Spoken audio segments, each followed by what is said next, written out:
Muy bien, en esta oportunidad vamos a dar comienzo a las clases teóricas, bueno, de mi parte por lo menos, y vamos a hablar sobre el tema de malaria el día de hoy.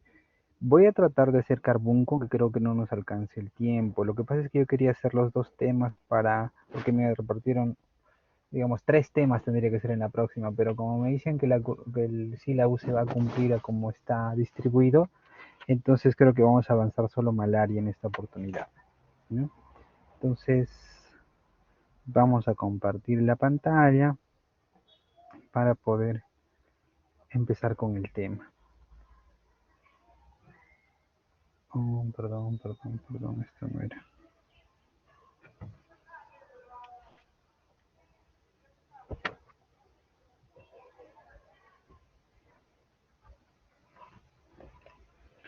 Muy bien. Por favor, me confirman si pueden ver la diapositiva.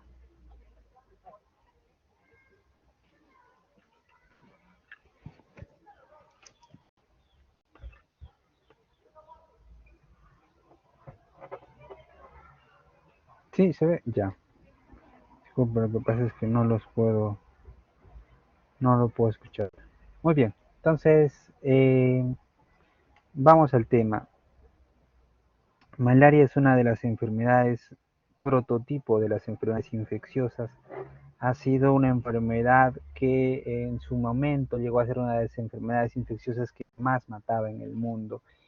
Siempre ha habido cierta controversia en afirmar cuál ha sido la enfermedad infecciosa que más ha matado en todo el mundo, porque las estadísticas son disímiles, porque el histórico a veces es difícil de calcular, etcétera, pero definitivamente malaria es una de las que más ha matado y aún mata en el mundo, ¿no? De hecho, el vector, que es como vamos a ver, el siembra, ha sido considerado uno de los asesinos, entre comillas, más importantes de todos los tiempos. Entonces es una parasitosis, ¿no? Usualmente febril, aguda, ocasionada por parásitos pertenecientes al género Plasmodium y que se transmite usualmente por la picadura de este mosquito Anopheles hembra, porque hay que recordar que solo la hembra es hematófaga, ¿no? El macho no tiene esa necesidad. En este caso ya tiene esa necesidad para poder cubrir los requerimientos de los huevos que va a depositar, ¿no? Vivax y Falciparum son los más importantes y el único reservorio importante en la naturaleza parece ser el hombre. Entonces es un parásito bastante bien adaptado a este, ¿no? Digamos que el término tiene cierta controversia. Algunos dicen que viene del italiano mal aira, que más o menos traduciría mal aire, ¿no? O paludismo, del latín palus, que se refería a los pantanos, ¿no? Lugares pantanosos donde ocurren estas fiebres, ¿no? Como fiebre de los pantanos, etcétera, ¿no?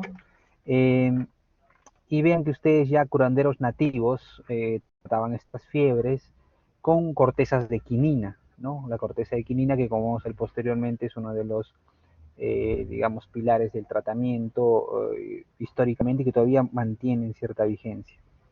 Eh, Woodward y Dorigen en 1944 consiguen sintetizar ya el producto de la quinina eh, y posteriormente Sir Ronald Ross en 1896 describió ya el ciclo vital del Plasmodium en Anopheles, ¿no? Donde ya se descubre, digamos, esa transmisión vectorial, ¿no? Que hasta ese momento era, digamos, tenía todavía ciertos detractores, ¿no?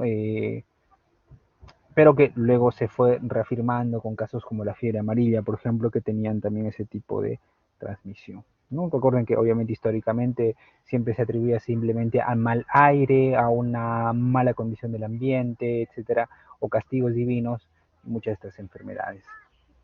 Vean ustedes la estadística, incluso para el 2019 la OMS nos decía que cada 2 minutos fallece un niño a causa del paludismo. Esto es obviamente en el África subsahariana, donde la estadística es brutal, no es brutal definitivamente.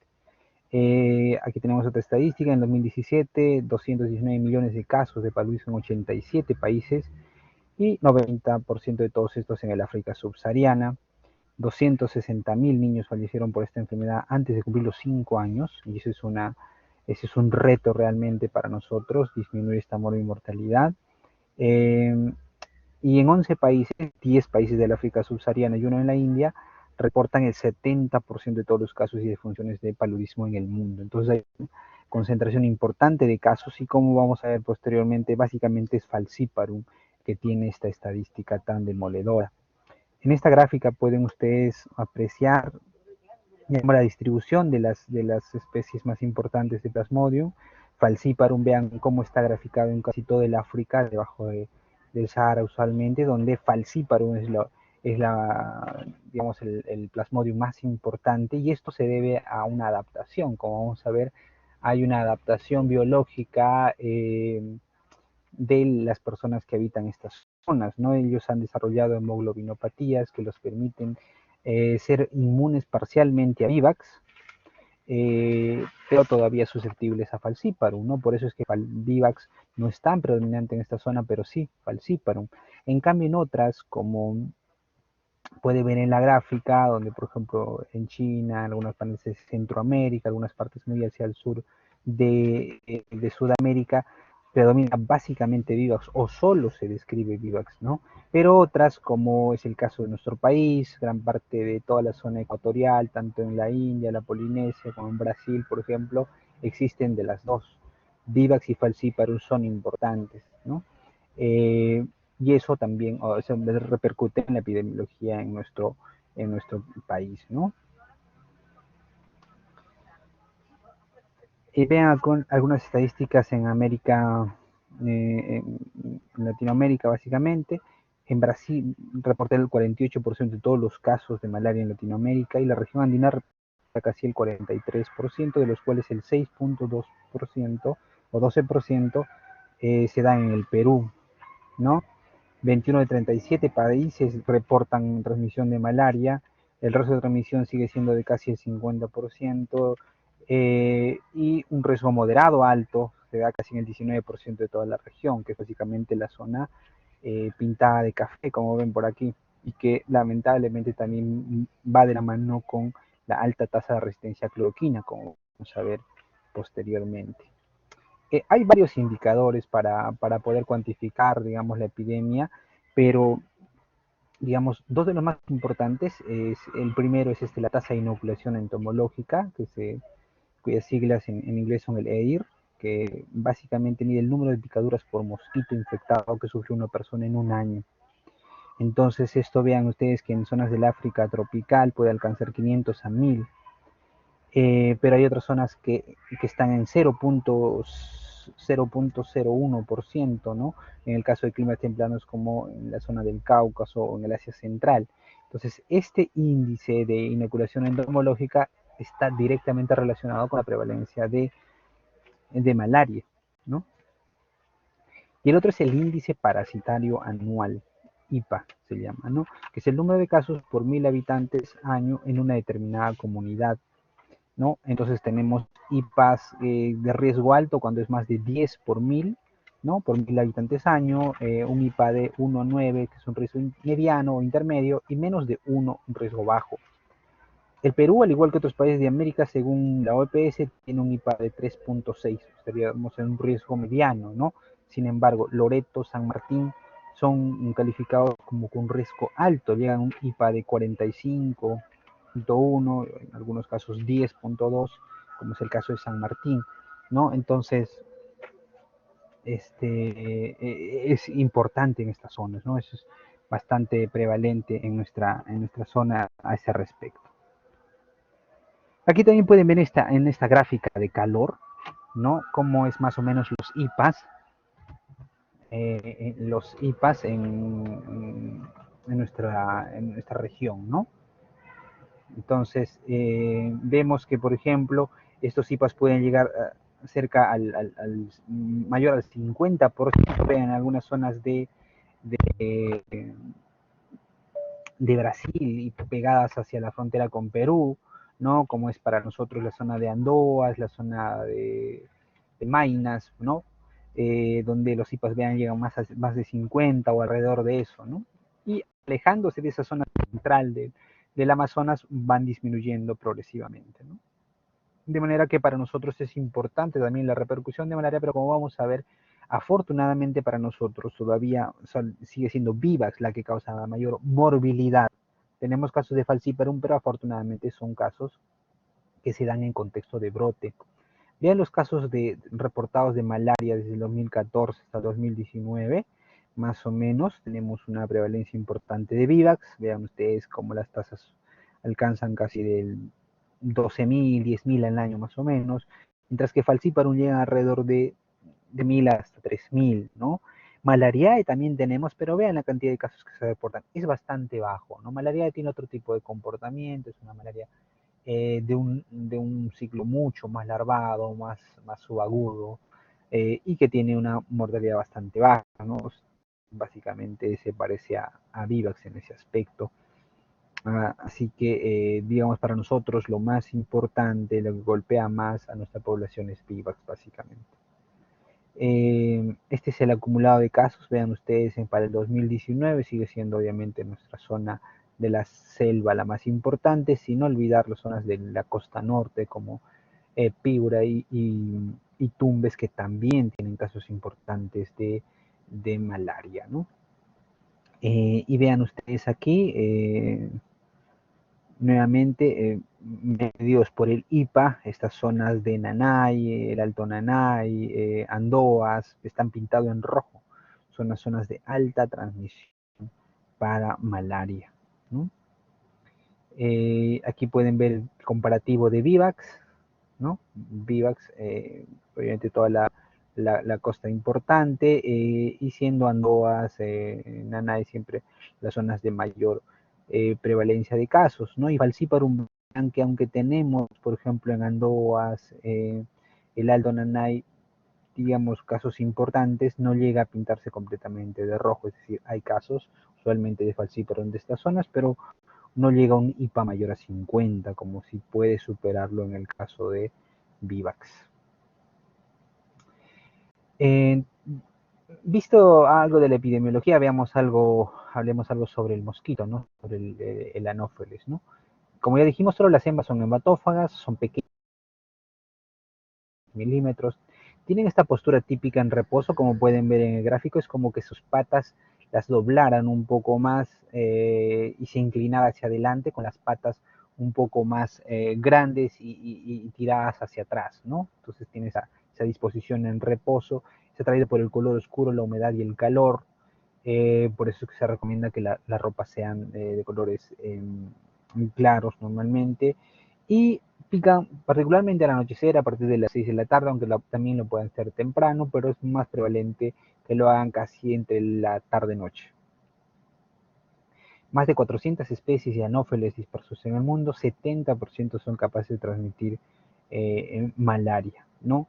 Vean que el gambiae es el vector más importante en el África subsahariana y en otras áreas endémicas, mientras que en el Perú el 40% de especies de mosquitos anófeles, ¿no? También, o 40 son de estos anófeles, 10 son vectores, y el principal para nuestro contexto es el Anopheles pseudopuntipectis. Este tipo de mosquitos sufren o tienen un desarrollo en 4 fases, ¿no? Huevo, larva, pupa y adulto. Las primeras 3, como el huevo, larva y pupa, se dan en el agua y puede durar entre 5 a 14 días ese desarrollo. Luego, en la etapa adulta, las hembras viven alrededor de un mes, ¿no? Aunque usualmente suele ser alrededor de 2 semanas simplemente, ¿no?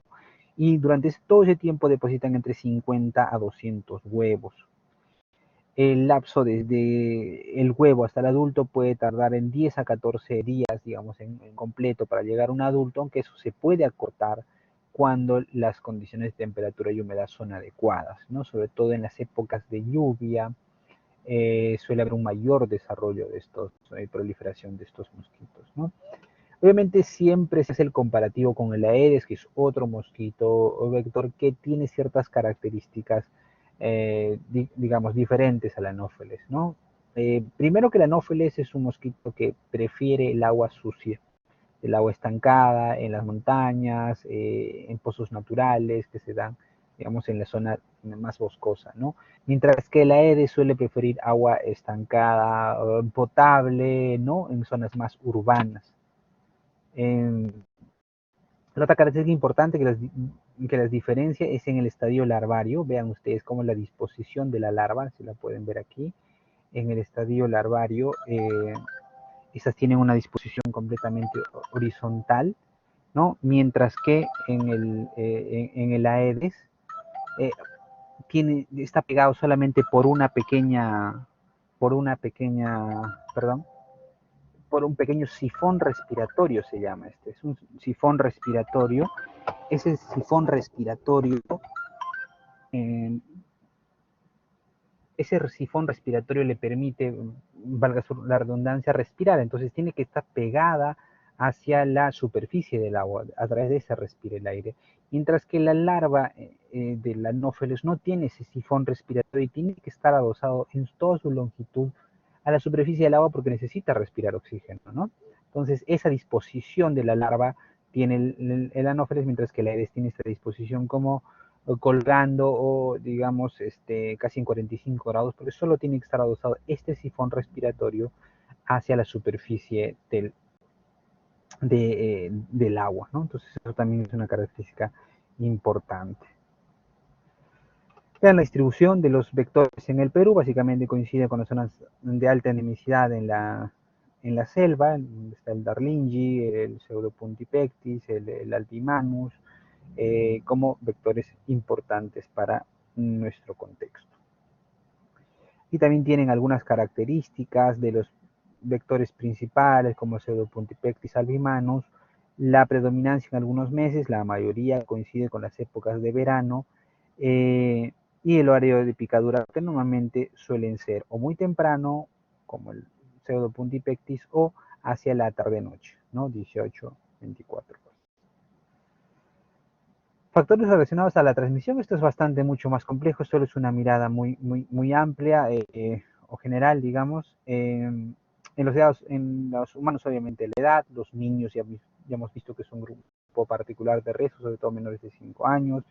Tiene que ver, obviamente, con las condiciones de educación en este contexto,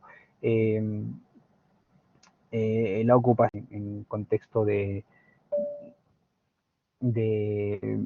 digamos, al aire libre, ¿no? Sus horarios de trabajo, las condiciones de trabajo también suelen relacionarse porque son personas que normalmente están digamos, en labores de talado o del aire, al aire libre, ¿no? Muchos son madereros, etcétera. Eh, entonces hay ciertas condiciones favorables digamos, en el entorno de las personas que viven en esta zona, aparte de las características genéticas que ya hemos comentado algo sobre la prevalencia de malaria en el África, por ejemplo, ¿no? Dentro de las características vectoriales, bueno, la presencia del vector, tendremos que medir el índice parasitario anual o de picadura, etcétera, ¿no? Todos esos factores también favorecen en este caso la transmisión, obviamente en este caso asociado a factores ambientales como va a ser las épocas de lluvia, etcétera, que van a favorecer la transmisión. Y dentro de los parásitos las especies, obviamente que ya dijimos vivas y falciparos son las más importantes. Eh, Como vamos a ver posteriormente en el ovale, por ejemplo, está confinado solamente a algunas zonas del África, y el Noulesi también algunas zonas muy particulares, ¿no? No se han reportado fuera de ese contexto.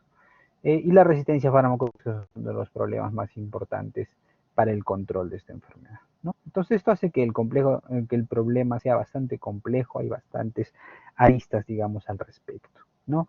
Porque eso va a condicionar cómo se presten los servicios de salud, cómo puede llegarse a estas zonas tan alejadas, cómo cambiamos un poco el contexto de riesgo que tienen ciertas personas. Es difícil porque ellos viven de esa situación de trabajar al aire libre, de trabajar en condiciones que de repente no son las más adecuadas. Y por otra parte es el clima tropical, es el clima en el cual normalmente existen estas condiciones, tampoco se van a poder cambiar. Veamos algo sobre el agente etiológico. Estos son esporozoarios de la familia Plasmodiae, ¿no? Hay tres importantes, donde está el vivas, el malaria y el oval, y otro que pertenece a un subgénero la viriana, que es el falcíparo, ¿no?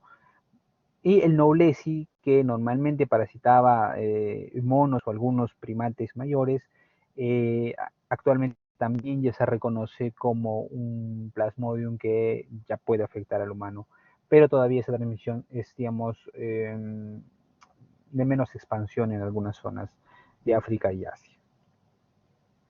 Aquí tienen algunas otras características de la distribución. De Falciparum obviamente está en las zonas tropicales, Vivax también, con excepción de algunas zonas del oeste de África, donde obviamente prácticamente no hay prevalencia de Vivax, pero es por una adaptación que ha sufrido los hematíes de estas personas en ese contexto, ¿no? El oval está confinado básicamente a algunas zonas del oeste africano, ¿no? Malaria también tiene distribución mundial y Knowlesi está confinado a algunas zonas de Asia, ¿no?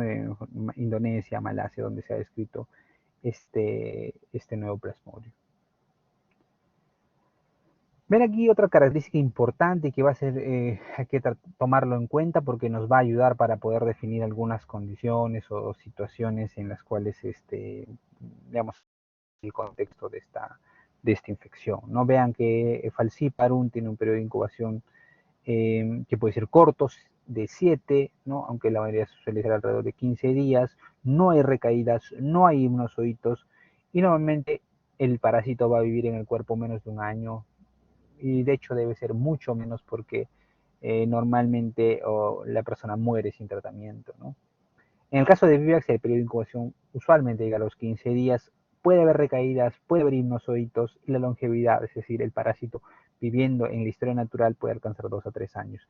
El ovale, muy parecido al Vivax, ¿no? Y el malaria es un poquito más largado, como decía, 21 días de incubación. Puede haber recaídas, pero no por hipnozoitos, sino porque el parásito sigue circulando, pero con una parasitemia de muy bajo grado. Y vean la longevidad que puede tener. 20 años en una sola infección, ¿no? El cuadro puede persistir, digamos, en larga data, básicamente porque la tasa de reproducción de este parásito, vamos a ver, en el caso específico de malaria es bastante lenta, por alguna característica particular que es que solo cita eritrocitos senescentes, ¿no? Eritrocitos son, digamos, a punto de fallecer o muy cercanos a su ciclo de vida usual, ¿no?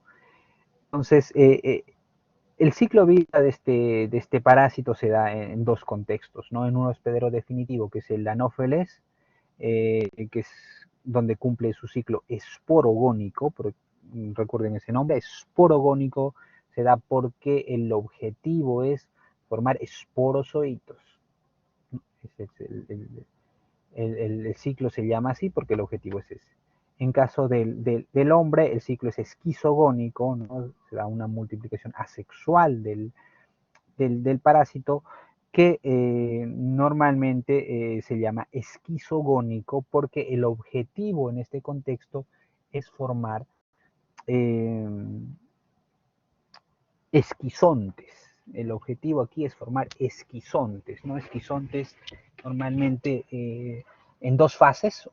La primera es la hepática, también llamada tisular, le llaman, primera fase hepático-tisular, donde los esquizontes aquí se van a formar a nivel hepático, como su nombre lo dice, y el otro es la segunda eritrocitaria o fase sanguínea, ¿no? O hemática, como le llaman otros. En este caso, el objetivo o los esquizontes, ¿no? Se van a formar a ese nivel, a nivel de los eritrocitos o los hematíes, ¿no? Por eso es que el ciclo en el hombre se llama esquizogónico. Entonces, el hombre es un hospedero intermediario para malaria, ¿no? Y hay que recordar siempre que cuando hablamos de protozoarios y en este caso de los vectores, hacemos referencia a que en caso de los protozoos, cuando hablamos de huésped definitivo es aquel que permite la reproducción sexual del protozoo, mientras que el intermediario solo permite la reproducción asexual, del parásito, ¿no? Aquí tiene una gráfica, ¿no? Todo comienza con la inoculación del Anopheles hembra que inocula los esporozoitos que van a ser la forma infectante Estos van a hacer una pequeña parasitemia hasta llegar al hígado.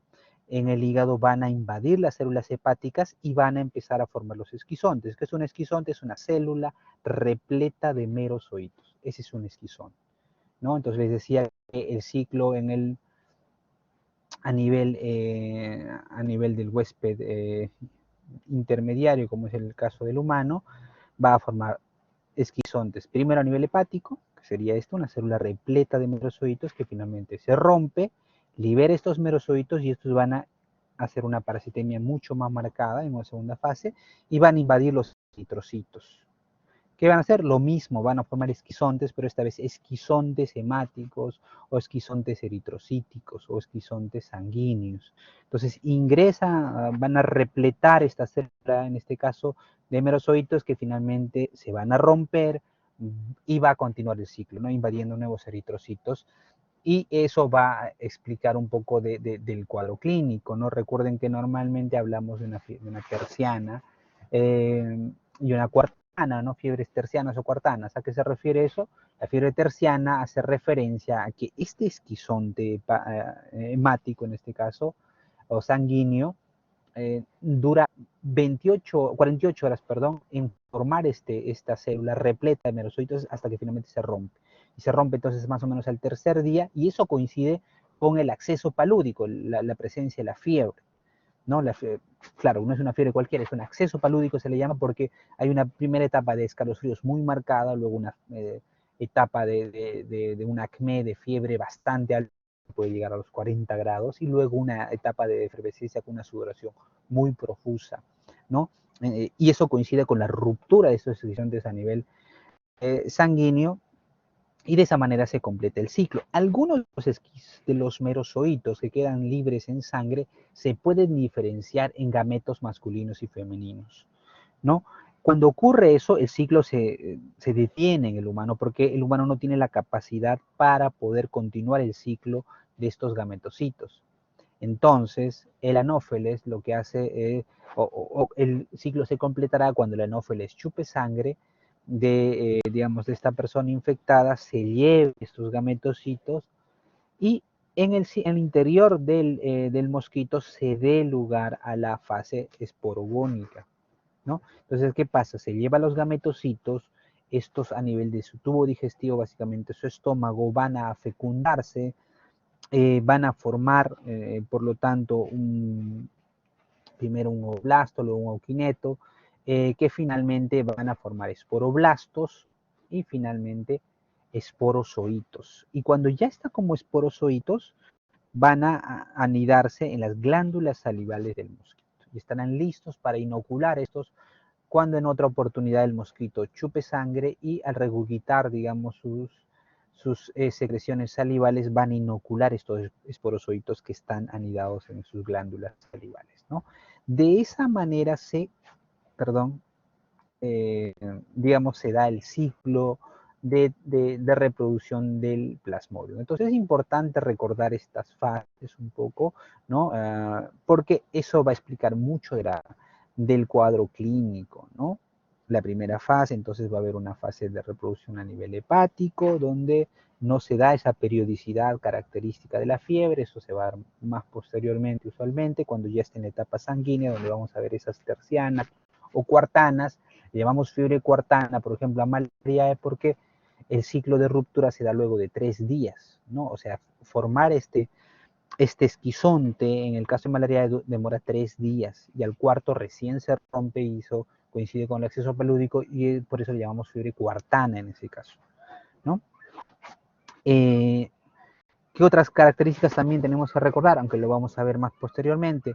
Es que dependiendo de los eritrocitos a parasitar, también se va a dar un poco nos va a explicar un poco de la patogenicidad y la forma de presentación.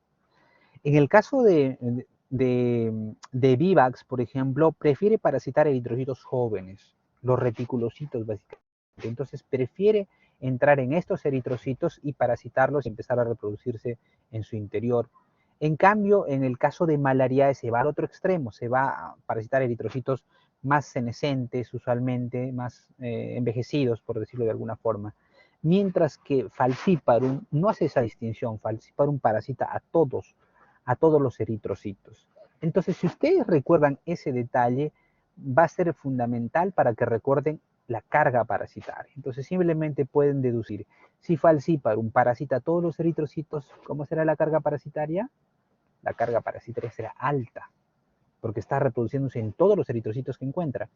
En cambio, si es Vivax o es Malariae, la carga parasitaria es mucho menor, porque solo prefiere ir a reticulocitos o al otro extremo. Por lo tanto, la carga parasitaria en cualquiera de esos dos parásitos es mucho menor que la que existe en Falciparum. Entonces, ahí ya tienen un dato para poder uno hacer la relación con la gravedad de cada una de estas formas de presentación. Aquí simplemente hemos nombrado algunas digamos, fenómenos patogénicos que se dan en la progresión de malaria, ¿no?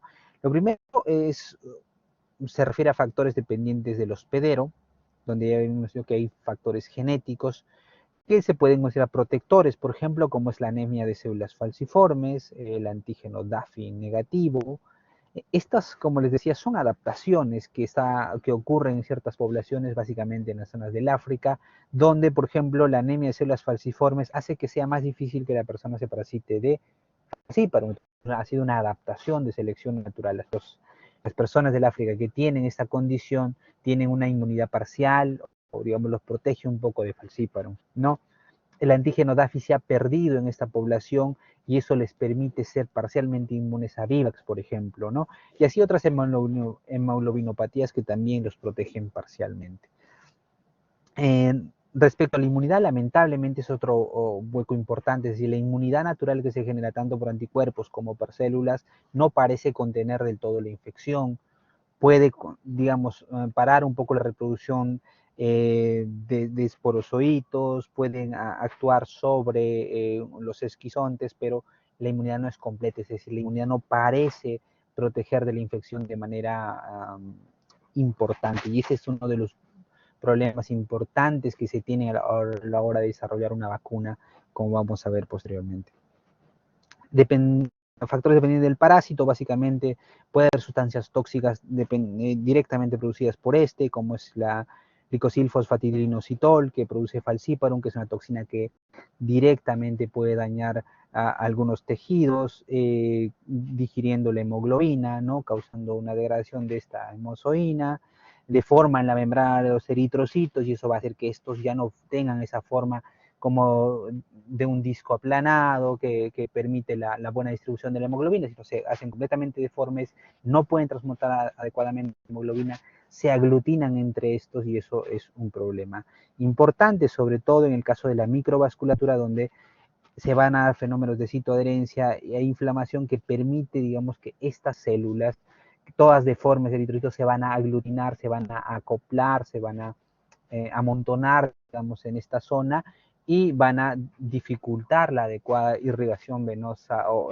sanguínea a ese nivel, y lo que explica también muchos de los daños de la microvasculatura que funcionan como tromboémbolos, ¿no? Eventos isquémicos a este nivel.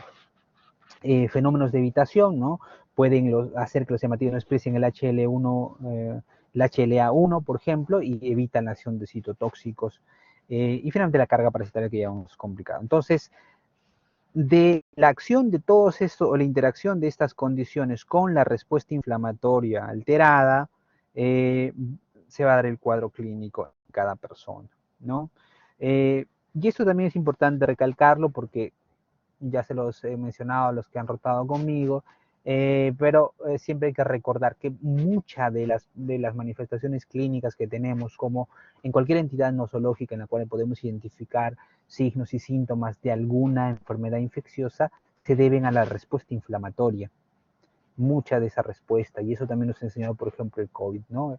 Las personas que más se inflamaban, más síntomas tenían, ¿no? Entonces, si bien la respuesta inflamatoria es necesaria para luchar contra muchos de estos microorganismos, cuando esta respuesta está alterada, no está regulada, el daño, digamos, el remedio puede ser peor que la enfermedad.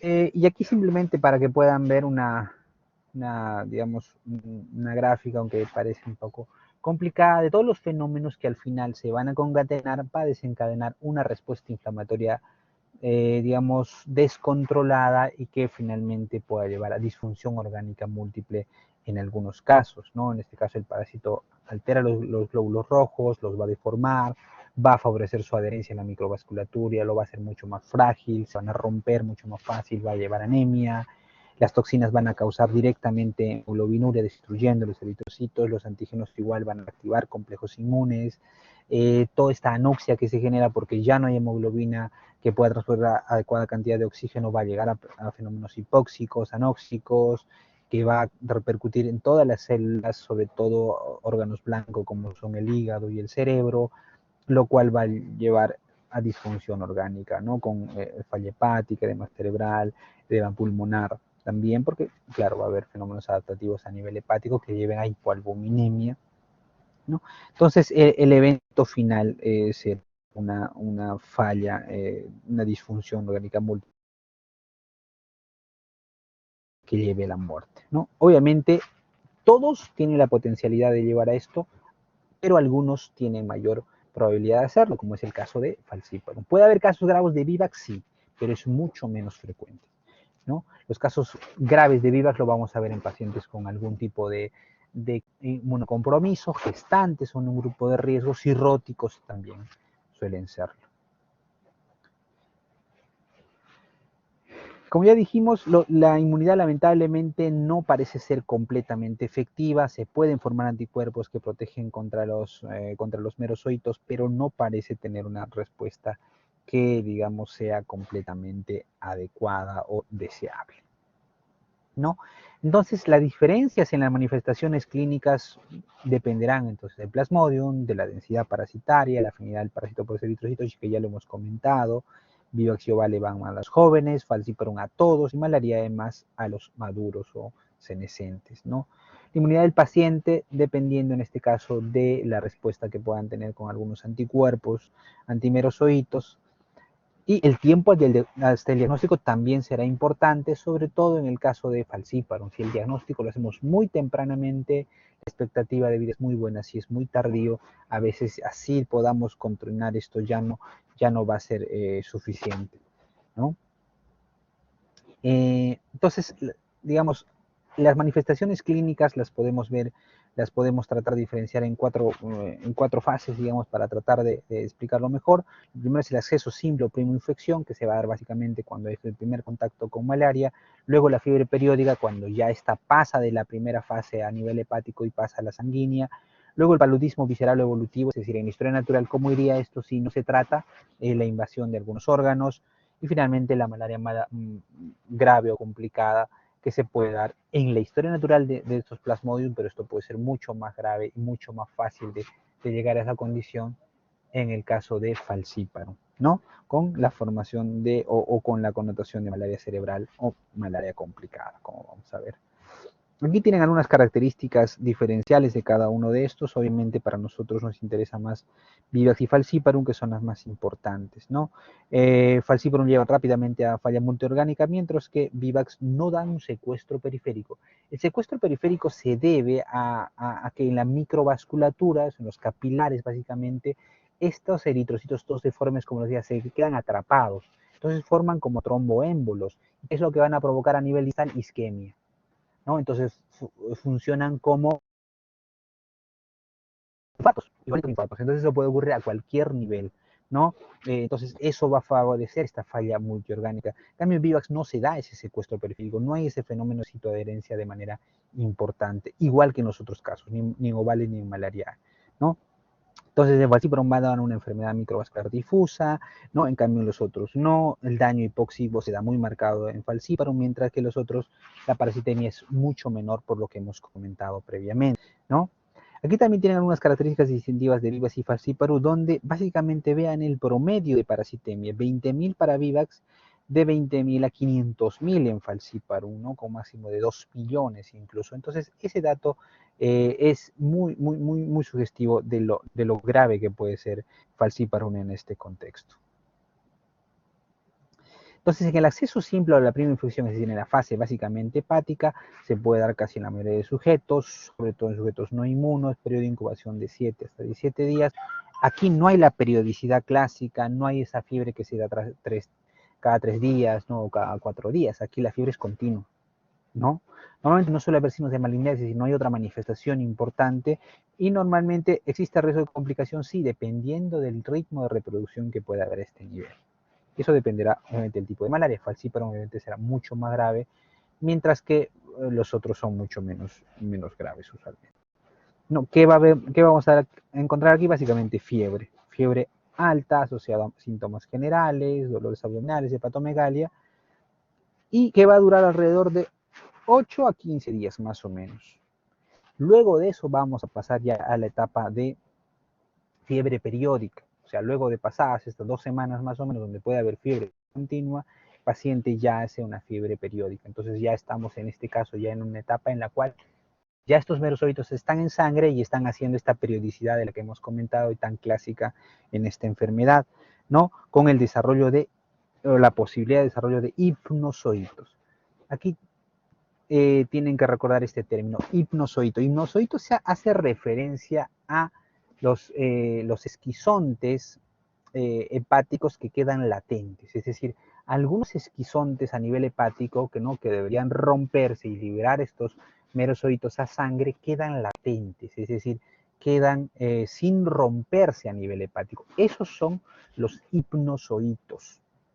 ¿Ya? Estos hipnozoitos se dan básicamente en vivax, se pueden dar también en ovale, pero no en otros tipos de plasmodio. O sea, no hay hipnozoito en falciparum, no hay hipnozoito en malaria usualmente. ¿Por qué son importantes estos hipnozoitos? Porque estos son los responsables de las recaídas. Es decir, una persona que cura de malaria, ya no tiene fiebre, está mucho mejor, pero puede haber quedado hipnozoitos latentes. Entonces esta persona sale de la zona endémica, no sale de la zona tropical, y si no se ha tratado adecuadamente, estos hipnozoitos se pueden romper en algún momento, liberar esos merozoitos a nivel sanguíneo y empiezan a reproducirse, con lo cual se produce un nuevo acceso palúdico, ¿no? Entonces, ese es el potencial riesgo de los hipnozoitos, ¿no? Entonces, bueno, acá nos dicen que sigue al acceso de la primera infección, o sea, luego de la primera infección rápidamente hay esta fase periódica, sobre todo en falciparum, ¿no? Intermedio, en las otras puede ser mucho más tiempo incluso, y lo clásico es el acceso palúdico, ¿no? Escalofríos, calor y sudoración, que suele ser bastante marcado, ¿no? Aquí tienen otras características del acceso palúdico, escalofríos violentos, ¿no? La presión también baja, luego el calor es bastante importante, con una temperatura bastante alta, y luego la sudoración profusa, ¿no? También suele haber hipotermia, y dura hasta alrededor de 2 a 4 horas, ¿no? Entonces, lo clásico que van a ver aquí son pacientes que hacen una fiebre bastante alta, van a estar bastante, luego que cae ya que están en la efervescencia, están sudando, quedan dormidos completamente, y en Vivax lo que va a hacer es que el paciente se despierta y está como si nada, está tranquilo. En cambio, en el caso de falciparum, cada vez va a ir a deterioro o puede ir a mayor estado del compromiso general, ¿no? Entonces ya dijimos que la periodicidad se va a dar en tercianas o cuartanas, entonces tenemos tercianas, vivax, que también se llama terciana benigna, porque es un cuadro mucho más benigno. Luego está la terciana maligna, que es el falciparum, porque el cuadro puede ser más grave. Y luego la cuartana, que es Plasmodium malariae. Entonces, luego, después esto puede, o sea, este ciclo se puede dar hasta 8 a 12 accesos y luego desaparece, porque básicamente la inmunidad logra controlar parcialmente, obviamente si la persona sobrevive, pero eso se da más en los casos de Vivax o malaria que van a la evolución natural. Esto es muy raro de ver actualmente porque todos acuden obviamente a un establecimiento, reciben tratamiento, pero antes cuando no existía, estas personas evolucionaban a la historia natural y digamos que existía una especie de semi-inmunidad. La malaria va disminuyendo, digamos el acceso palúdico va disminuyendo y la persona se iba recuperando, pero como que aprendía a convivir con una condición de parasitemias de bajo grado, ¿no? De bajo grado, pero eso se da en Vivax, ovale o malariae. Falciparum, lamentablemente el cuadro va a gravedad sí o sí, sin tratamiento, ¿no? Y luego, si esto continuara, si esto siguiera su historia natural, esta parasitemia hubiera continuado de manera natural, repetido estos 8 a 12 ciclos, se puede ir a meter este falciparum o este plasmodium a órganos blancos, ¿no? Entonces, se va a dar obviamente en el contexto de invasiones repetidas, si no reciben tratamiento eficaz, si es resistente al tratamiento, etcétera, ¿no? Y estos pueden ir obviamente a formas evolutivas con una anemia mucho más marcada, astenia, compromiso general, caquexia, hipergamaglobulinemia, etcétera, ¿no? Y finalmente va a ir a una forma grave o complicada, ¿no? Con repercusión de órganos importantes como es la malaria cerebral, que es el prototipo, pero cualquier otra manifestación de disfunción orgánica con insuficiencia renal, insuficiencia hepática, también se puede dar en la evolución natural o más frecuentemente en el caso de falciparum, como hemos visto. Entonces, para la malaria complicada tendremos que tener en cuenta factores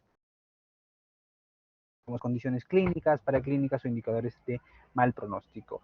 Obviamente los clínicos van a ir básicamente a compromiso con anemia importante, ictericia, hipoglicemia, un factor de mal pronóstico, las parasterias bastante altas, superiores a 500.000 también es mal pronóstico, un pH que se ácido rápidamente, las anemias severas menos de 5 gramos, la hipoglicemia, suelen ser los marcadores de mal pronóstico. Estos que están a la derecha básicamente son los que deberían tomar siempre en cuenta porque estos criterios paraclínicos nos hacen ver factores pronósticos en estos pacientes, ¿no?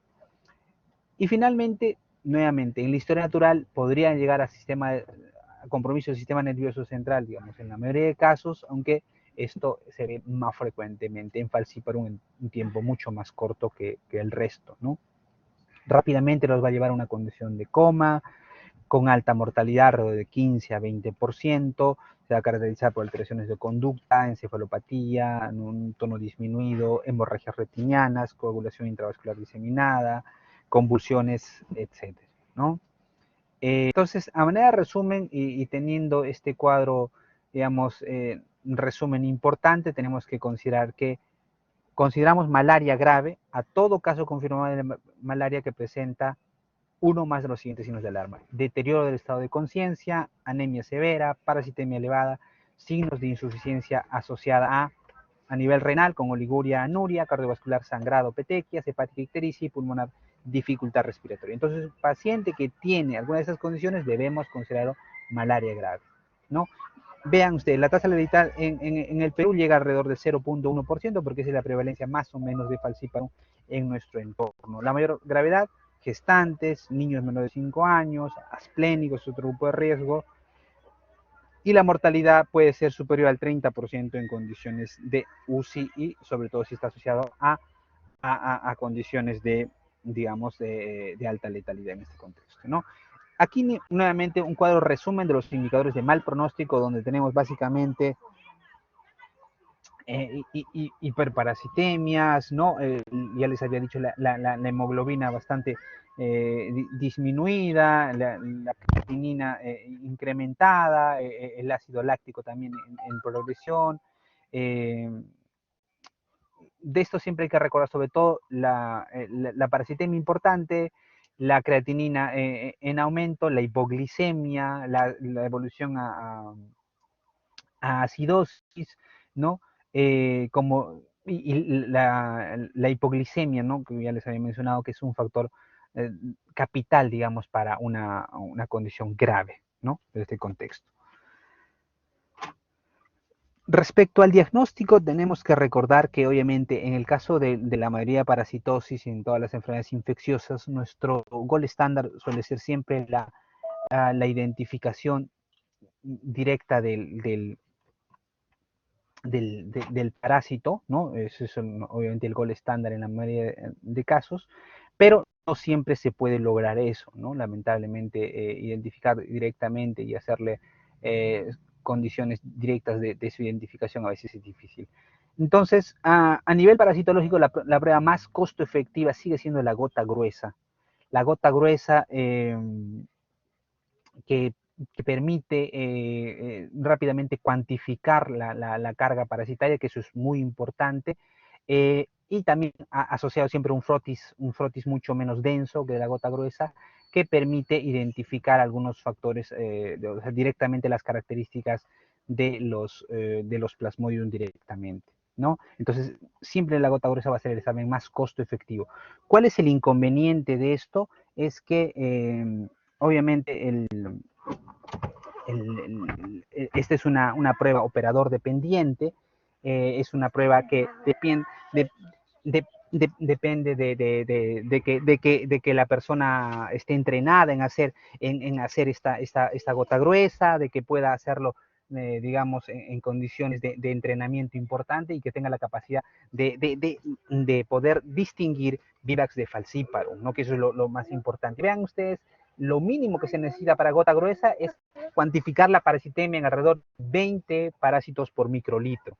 ¿Correcto? Ese es el límite, ese es el umbral que se tiene y eso es lo que hace difícil, digamos, poder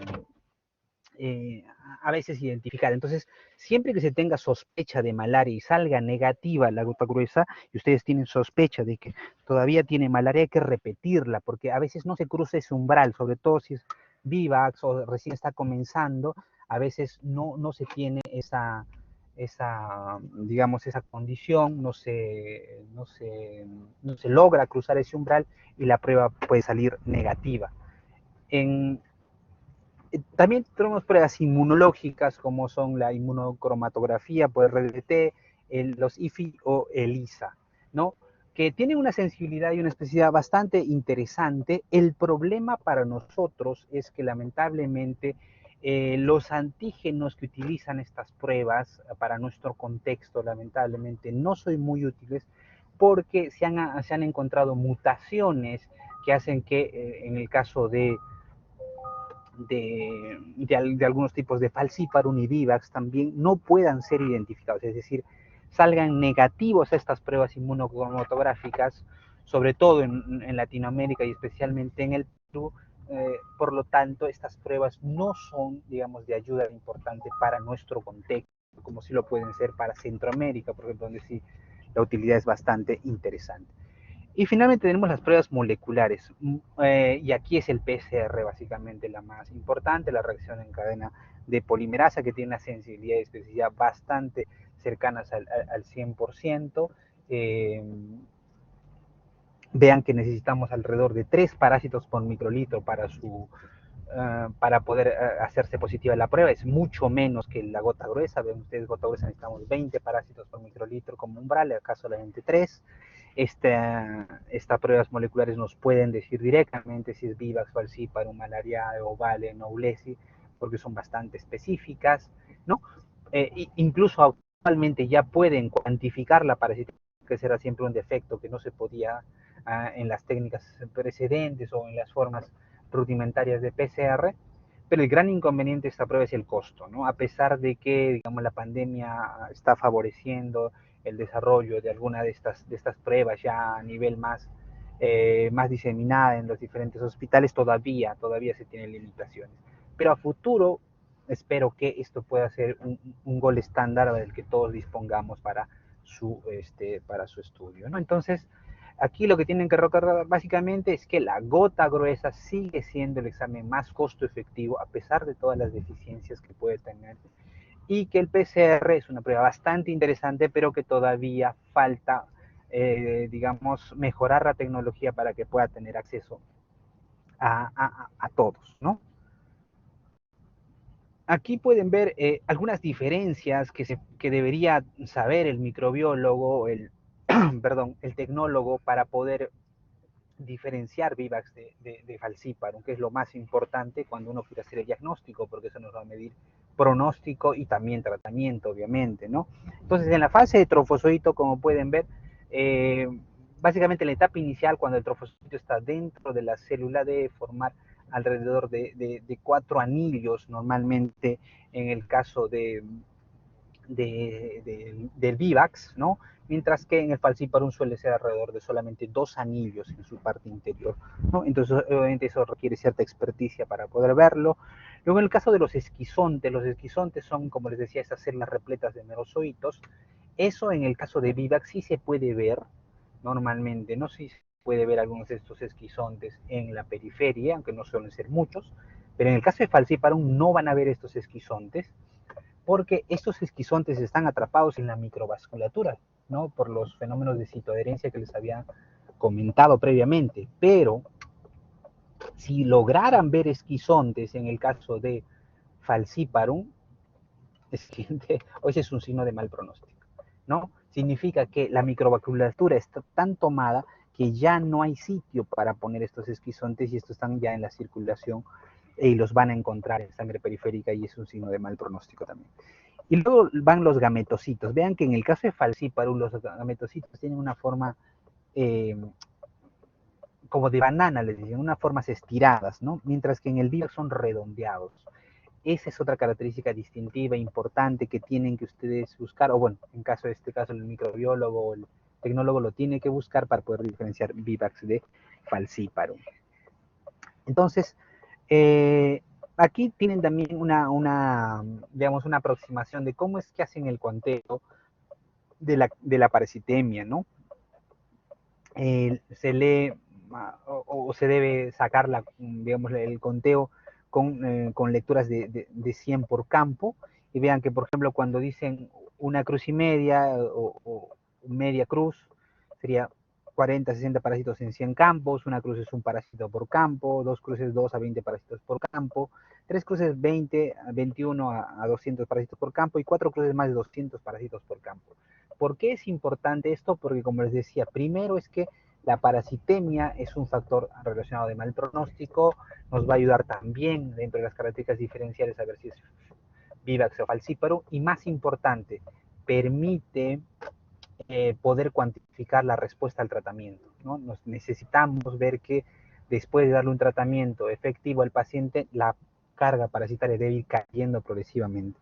De manera que cuando empiecen el tratamiento, eso tiene que hacerse negativo de manera práctica a la semana, aunque a las 72 horas ya debería haber bajado más del 75%.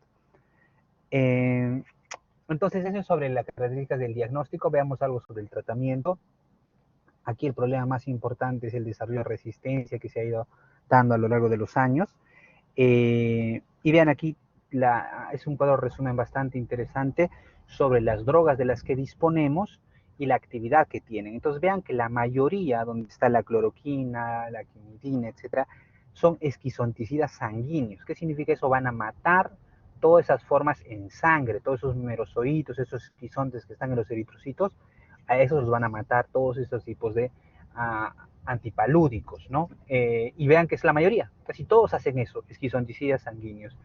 Mientras que unos pocos son esquizonticidas tisulares, a eso se refieren a que matan estos esquizontes a nivel hepático, ¿no? Ahí están, por ejemplo, vean el proguanil, la pirimetamina, la primaquina.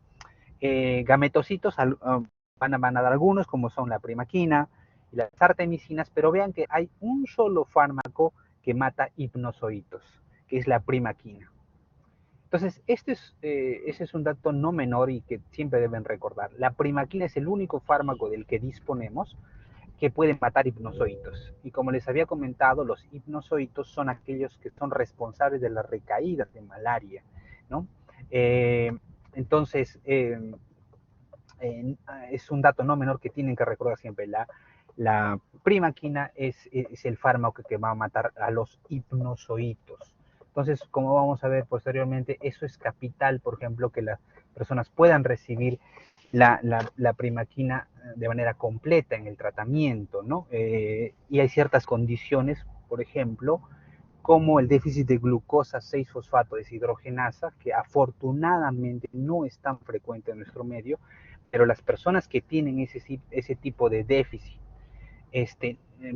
y reciben primaquina pueden desencadenar una crisis hemolítica, ¿no? Entonces es terrible cuando alguna de esas personas adquieren malaria, aunque como creo que no los he mencionado, pero vale la pena mencionarlo aquí, y es que estas personas que tienen déficit de glucosa 6-fosfato deshidrogenasa, paradójicamente son parcialmente inmunes a malaria, es decir, hace más difícil la entrada del parásito, pero si logra entrar el parásito, tratarlos es bien complicado porque muchos de los fármacos que reciben desencadenan una crisis de este tipo y puede ser grave para ellos, ¿no?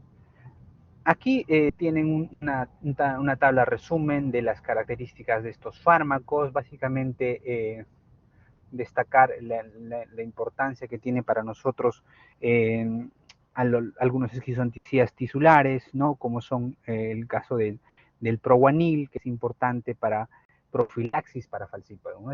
El Proguanil es un fármaco ideal para algunos contextos de profilaxis. Lamentablemente para nosotros no disponemos de Proguanil, no llega Proguanil al Perú. Dentro de los esquizonticidas tisulares el único que ya mencionamos es la primaquina, el único importante. Y de los esquizontes hemáticos, todos los demás. Cloroquina, que es nuestra droga de primera línea, que es una droga bastante buena, bastante noble para su uso, pero el problema es la resistencia creciente, ¿no? Entonces ahí nos quedan derivados de la quinina original, como es la quinidina, que todavía sirve, pues todavía se puede usar, no tiene reacción cruzada con la cloroquina. El problema con esto es que esta droga también tiene un margen terapéutico muy estrecho y puede ser difícil de manejar, ¿no? Y en los otros casos, básicamente la artemisina, que es la más importante. Como gametocidas, ya dijimos, cloroquina puede serlo para algunos casos de Vivax y Ovale, pero muy poco. Para falciparum, fundamentalmente la primaquina, también que es importante, ¿no? Y esto es importante que también lo recuerden, ¿no? Cuando uno da tratamiento tiene que hacer el seguimiento con las cargas parasitarias, ¿no? Entonces, de manera práctica, ustedes tienen que recordar que cuando dan tratamiento, dentro de los 7 días de tratamiento debería hacerse negativa ya la carga viral, ¿no? Y tenemos grados de resistencia, ven ustedes, si en la resistencia tipo 1, si aclara como sensible, o sea, entre los 72 a una semana ya ha remitido, digamos, o se ha aclarado la parasitemia, pero recrudece dentro de los 28 o 42 días siguientes, puede haber una resistencia de grado 1. En la resistencia de grado 2 hay una marcada reducción, ¿no? Mayor al 75% dentro de la parasitemia, dentro de las primeras 48 horas, pero sin aclarar al día 7, o sea, no se hace negativo completamente al día 7.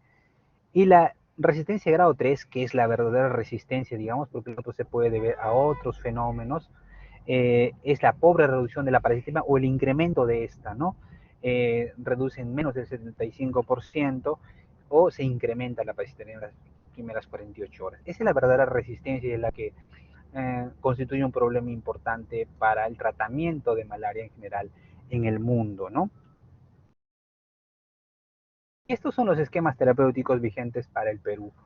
La norma técnica es del 2015, pero todavía sigue vigente para nuestro contexto, ¿no? Y en él tenemos que ver que en el caso de eh, Vivax y Malariae, que son, digamos, las dos importantes para nuestro contexto, el esquema todavía es cloroquina-primaquina, ¿no? La cloroquina, que es resistente en algunas zonas de Brasil, por ejemplo, para nosotros todavía es sensible, así que nuestro tratamiento de la elección sigue siendo cloroquina-primaquina.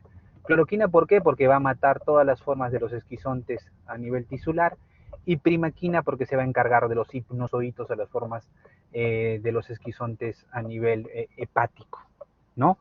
Eh, si hubiera algún, digamos, recrudecimiento de la parasitemia, algún indicio de resistencia, porque puede haberlo por una u otro motivo, no necesariamente la resistencia intrínseca al fármaco, sino otros factores farmacocinéticos, nuestra opción sería mefloquina primaquina. Y en el caso de falciparum, antes de esta norma técnica, en el 2012 todavía utilizábamos un esquema diferenciado para la costa norte y para la zona de Loreto, ¿no? Los que venían de la costa norte para nosotros todavía eran sensibles a Fancidar, ¿no? Fancidar es una asociación sulfadoxina más pirimetamina, eh, porque todavía ese falciparum era sensible a esta combinación, mientras que los que venían de la costa, de la zona de Loreto, eran ya resistentes a falsidad y solamente nos quedaba artemisina más mefloquina. Actualmente, con la creciente resistencia, ya no nos sirve falsidad y el esquema es único a nivel nacional, ¿no? Para todo caso de falciparum en el Perú le damos artesunato más mefloquina, ¿no? Y debe complementarse con primaquina. Básicamente le damos en este contexto primaquina porque recuerden que primaquina mata los hipnozoitos de falciparum. Entonces, ¿qué es lo que nos permite hacer eso? Romper la cadena epidemiológica, es decir, que el paciente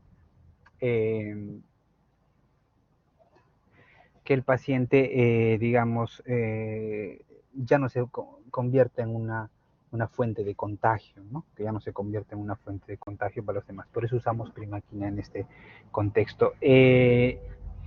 Y quedando como segunda línea en la quinina asociado a clindamicina. La quinina no se puede usar solo nunca y debe usarse en el contexto hospitalario nada más. Y nuevamente lo asociamos a primaquina porque la primaquina, vuelvo a repetir, en este contexto de falciparum nos ayuda para matar hipnozoitos. ¿Y qué nos permite eso? Romper la cadena epidemiológica, es decir, que los pacientes se, digamos, se conviertan en fuente de infección para otras personas, ¿no? Y aquí tienen la o cómo aplicar, digamos, el medicamento. Básicamente son 3 días de cloroquina, le damos 4 tabletas el primer día, 4 el siguiente y 2 el tercero. Con eso, el paciente ya no va a estar con fiebre normalmente. Eso es lo más importante, mientras que la primaquina, vean, normalmente son 2 tabletas durante 7 días. Esto se puede diferir si es que el paciente tiene intolerancia u otra condición que no le permita recibir primaquina. Por ejemplo, como es el caso de gestantes. En gestantes está contraindicado la primaquina, así que nosotros le damos solamente cloroquina 3 días y luego hay que darle una tableta semanal de cloroquina hasta que la mujer dé a luz. Y luego de eso siempre hay que completarle primaquina porque si no ya sabemos que tiene riesgo de generar hipnozoitos, ¿no? Entonces eso es lo que tienen que recordar. Este es el esquema para las formas de falciparum no complicado, artesunato, que es el backbone, que es la columna vertebral del tratamiento, que son también tres tabletas, mefloquina 2 días, que son 3 tabletas cada día, y primaquina igual 3 tabletas en un día, ¿no? Y este es la alternativa a esta formulación con artesunato, que sería el caso de quinina más clindamicina más primaquina. En este caso es un tratamiento más largo, 7 días de quinina, pero esto siempre queda como una alternativa de segunda línea, ¿no? Cuando por alguna razón no hay artesunato, etcétera, porque este esquema es mucho menos potente y la quinina es un fármaco de un margen terapéutico muy estrecho, es como la digoxina, es decir, ustedes están en la dosis de tratamiento y están muy pegados a la dosis tóxica, ¿no? El paciente puede hacer intoxicación por quinina, se llama eso sinconismo. El paciente empieza a experimentar hipotensión, hipotermia, hipoglicemia, cefalea, tinnitus, alucinaciones auditivas, visuales, etcétera, y rápidamente hay que suspender la administración de este porque puede haber esa intoxicación por este fármaco, ¿no? Entonces, tiene que ser administrado con mucho cuidado y siempre solo como una alternativa cuando ya no tengamos otras opciones que darle o cuando no haya por alguna razón artesonato que ya no debería ocurrir para nuestro contexto. Y este es un esquema dado por la OMS que nos permite ver los esquemas a nivel del mundo, lo recomendado a nivel del mundo. Y vean ustedes que la columna vertebral del tratamiento son todos los derivados de la artemisina, ¿no? El artemetel, el artesunato, porque esta es la droga más importante para el tratamiento en este contexto, ¿no? ¿Cuál es el problema con la artemisina? Es que lamentablemente ya se han reportado cepas resistentes en Tailandia, ¿no? Y literalmente no hay que darles a este tipo de, de plasmodium, ¿no? El problema es la resistencia creciente, incluso artemisina que ya está siendo reportada en algunos lugares, ¿no? Las medidas de prevención no vamos a ahondar mucho sobre eso, básicamente es trabajar sobre la proliferación del vector y las medidas de barrera para evitar la picadura de este. No se puede usar mosquiteros, se debe usar repelentes, hay que hacer control vectorial, aunque es obviamente mucho más difícil de hacerlo en campo, ¿no? Ha habido toda una experiencia en los años 70 de tratar de eliminar el mosquito con el DDT también, el mosquito también se ha hecho resistencia al DDT, ya no los elimina completamente, entonces ha habido todo un problema y siempre todas las medidas de control vectorial han tenido altos y bajos en su rendimiento. Solo un comentario a este respecto. La ivermectina, que es una droga mal usada, digamos, en el contexto de la pandemia, demuestra que puede disminuir la duración del ciclo de vida de los anófeles. Es como un veneno para ellos. Entonces, ¿qué ha demostrado este? El uso de ivermectina en el campo hace que, digamos, el tiempo de vida media de este mosquito, que normalmente debe ser alrededor de unos 14 días, disminuya a menos de 7 días. Entonces los mata mucho más rápido. Entonces, eso podría ser a futuro una estrategia para combatir anófeles, ¿no? Indirectamente, es decir, administrar ivermectina a las personas para que cuando les chupe sangre se lleve ivermectina el mosquito y disminuiría el ciclo de vida de estos anófeles. Es una estrategia interesante, se ha probado en algunos contextos, pero obviamente falta afinar más al respecto. Solo algo sobre la quimioprofilaxis, ¿correcto? Esto es una estrategia válida, es correcto, pero hay que tener ciertas consideraciones. Primero, no evita la infección, lo que va a evitar esto es que el cuadro sea grave. Eso es lo primero que hay que recordar a las personas que van a optar por esta opción.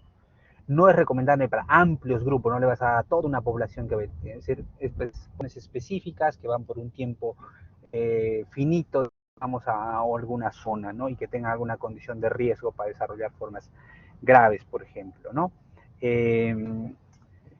Entonces, ¿para quiénes podría estar indicado? ¿No? Gestantes, niños menores de 5 años, personal de salud, turistas que van a ir por una zona, digamos, por una condición muy específica, y que tengan que viajar a estas zonas endémicas, ¿no? Eso es lo primero. El otro principio que tienen que recordar en profilaxis es que no puedo usar una droga como profilaxis o no puedo usar una droga como tratamiento que lo he utilizado como profilaxis.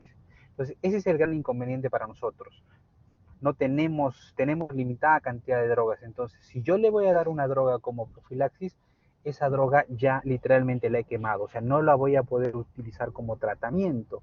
Entonces, ese es el gran inconveniente y la incógnita que tenemos para la profilaxis. Y el otro punto a tratar es la resistencia. Yo tengo que darle un tratamiento para el cual sea sensible el plasmodium donde va a viajar esa persona. Entonces, eso se puede revisar en cualquier mapa y mucha medicina del viajero actualmente pueden revisar unos mapas de la OMS, el CDC y otras páginas que están gratis online y pueden ver, ¿no? El paciente va a viajar, qué sé yo, a alguna zona del África subsahariana, revisan y ven cómo es la tasa de resistencia en esa zona e incluso hay la recomendación de profilaxis que le podrían dar. En el Perú, lamentablemente, como tenemos una resistencia importante, en todos los contextos solo nos quedaría mefloquina. El problema es qué le damos después. Nos quedaríamos sin armas, solo nos quedaría artesunato, asociarle de repente a mefloquina o algún otro fármaco alternativo porque no tenemos más drogas, porque cloroquina lamentablemente es resistente, ¿no? El falciparum es resistente a cloroquina para nuestro medio. Entonces eso hay que tomar en cuenta para darle, ¿no? ¿Qué otras? Aquí vean, por ejemplo, en general para el Perú es como veíamos que los IPAs eran bastante bajos, no se considera de bajo riesgo, es decir, no debería darse profilaxis en todos los casos, ¿no?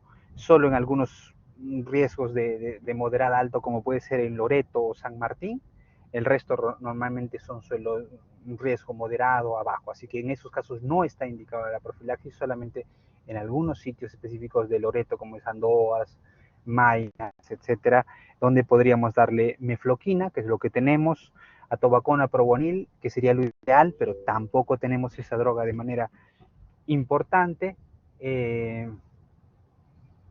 y doxiciclina, que es una otra alternativa. El problema con la doxiciclina es que es una droga que es muy gastrolesiva, ¿no? La mayoría de pacientes no tolera lamentablemente esa medicación. Aquí tienen las dosis que deben dar, mefloquina, de cloroquina en algunos contextos donde puede ser sensible, son muy pocas zonas en el mundo realmente lo son. Mefloquina sería 250 miligramos, doxiciclina 100 miligramos cada día, 1 a 2 días antes de que vaya y contener hasta 4 semanas. El problema es eso, ¿no? Que no suele ser fácil de tolerar en el tratamiento, lamentablemente. Y el atovaquone probonil, que sería lo ideal para nuestro contexto, pero no tenemos esa droga normalmente. Y solamente para acabar algo sobre la vacuna contra la malaria. La vacuna ha sido digamos, como el santo grial para los arqueólogos es la vacuna para la malaria. Todos los mariólogos a lo largo de la historia han buscado una vacuna para la malaria. Ha habido grandes esfuerzos, pero el problema es, como lo habíamos mencionado previamente, es que la inmunidad no es completa y el blanco antigénico no está completamente determinado.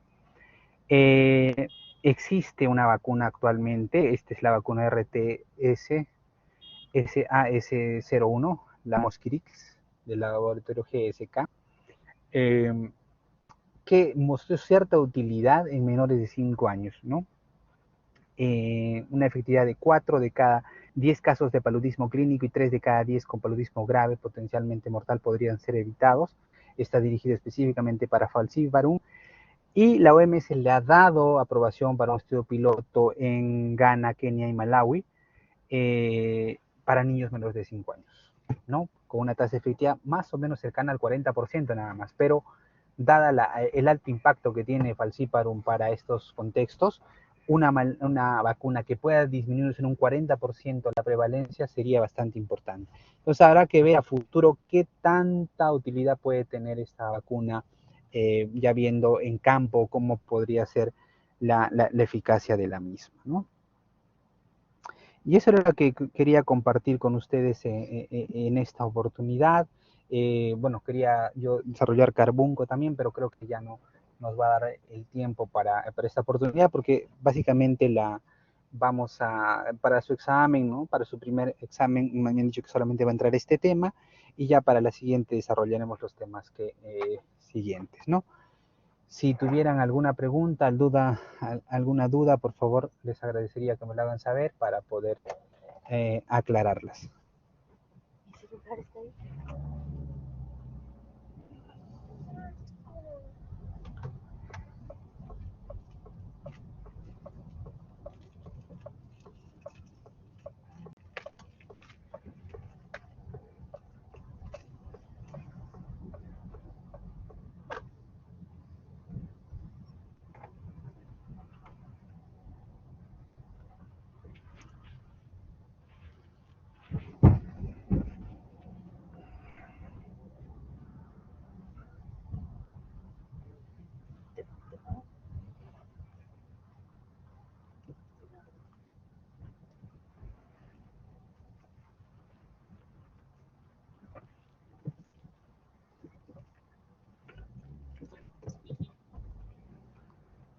Muy bien, creo que no hay preguntas, así que igualmente yo agradecerles por vuestra atención y nos estaremos viendo en prácticas o en una nueva oportunidad de las clases teóricas.